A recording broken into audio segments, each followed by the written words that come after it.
This is demonstration video for John and Eileen's Advanced Embedded Senior project. I'll give a rundown of hardware configuration first. I have an Arduino Mega being powered over USB connection to Raspberry Pi single board computer. The USB connection is also to send serial data that's based off the output of these, the voltages read off of these momentary switches. I have 6 of them hooked up with pull down resistors attached to digital pins on the Arduino. The Pi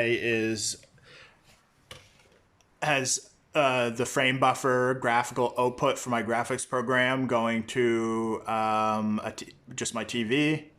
And the VNC viewer is looking at the desktop. I just have to delete a file here for the demo.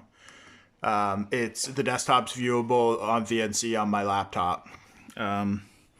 The Pi cam is there mounted to a Tupperware container.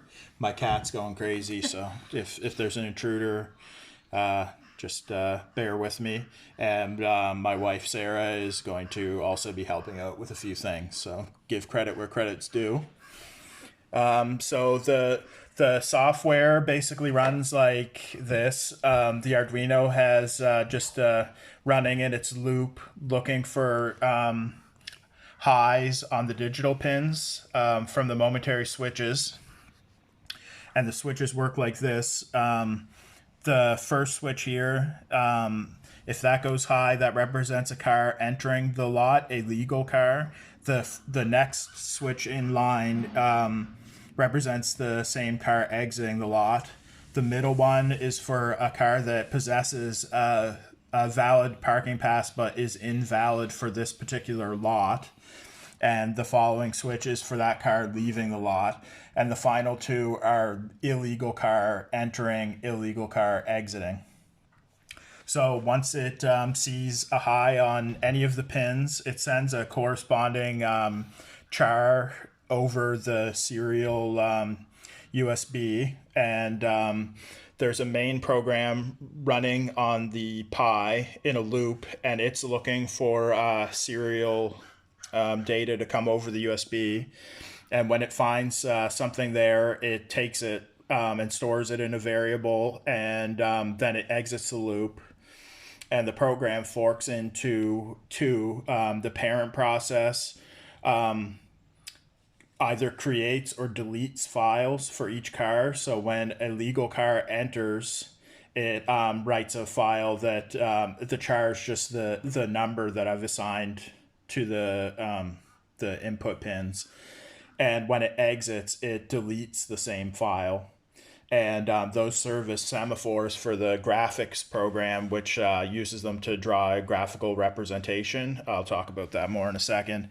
And the child process uses a system call to the rasbstill function, and it does all the initialization and everything all with one command. And then it'll take a picture of cars entering the lot only and saving them to the my project folder with a name that will correspond to the legality of the car for context.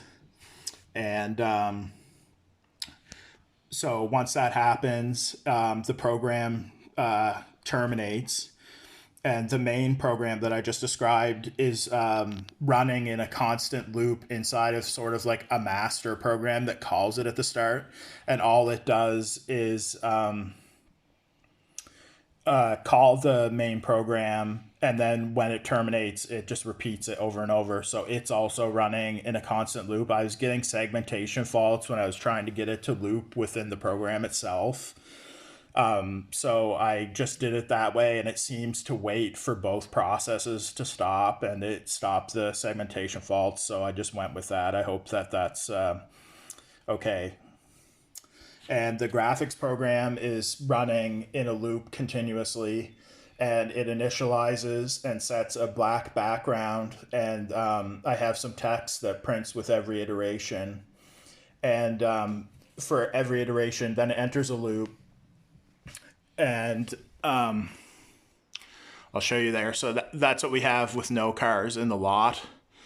And so when it enters the loop, it'll delete any previous graphical output that we're drawing and look for files in that location that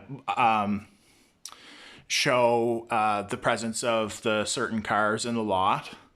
And then it will print that and the my text to the screen, and then it just repeats the loop again over and over again. And I have my project folder here, so when we press a button, we should be able to see when I'm going to press button 2, which is the first one in the array, but I'm going to press the first switch and take a picture of a legal car, and the file 2 should be created as well as a legal.jpg with a corresponding photo. So we'll do that now. Is this where I do? Yeah. So we're gonna hold up a car 1, and take a picture of it. So it's entering the lot. So we'll press the switch now. And that's going to take a picture. So we have file 2 is present there in the corner, and we have legal.jpg. Where am I?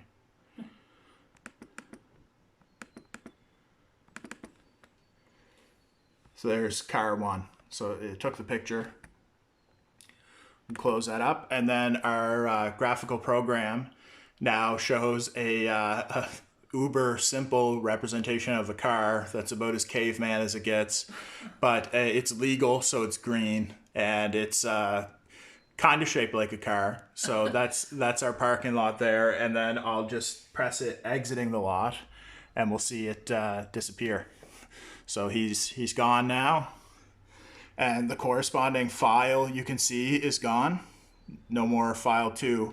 So the graphics program doesn't see that semaphore there, and it knows not to draw anything. So I will, why don't we do cars 2 and 3 in succession here. So we're going to do car 2. This will be invalid. So we have a new file, file 4, invalid.jpg. We'll take a picture there.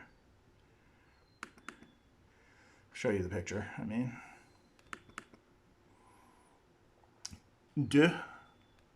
So it's working. There's our yellow invalid, you know, I thought that was a decent sort of symbol to use. And then we'll do car 3 similarly, just to show them there at the same time. So we'll press car 3, get out of the way there. Okay, so we have another new file there, file 6, a red car for illegal, and we have illegal.jpg file in there. 3. And we'll have, maybe let's put another legal car. This is going to overwrite the file. I don't have dynamically created file names, so it's just overwriting. So it's the most recent one. This is just a proof of our concept here. So there's 1. Oh, it's showing the initialization there. Yeah. So that's how that works. And then let's have them all leave in a hurry.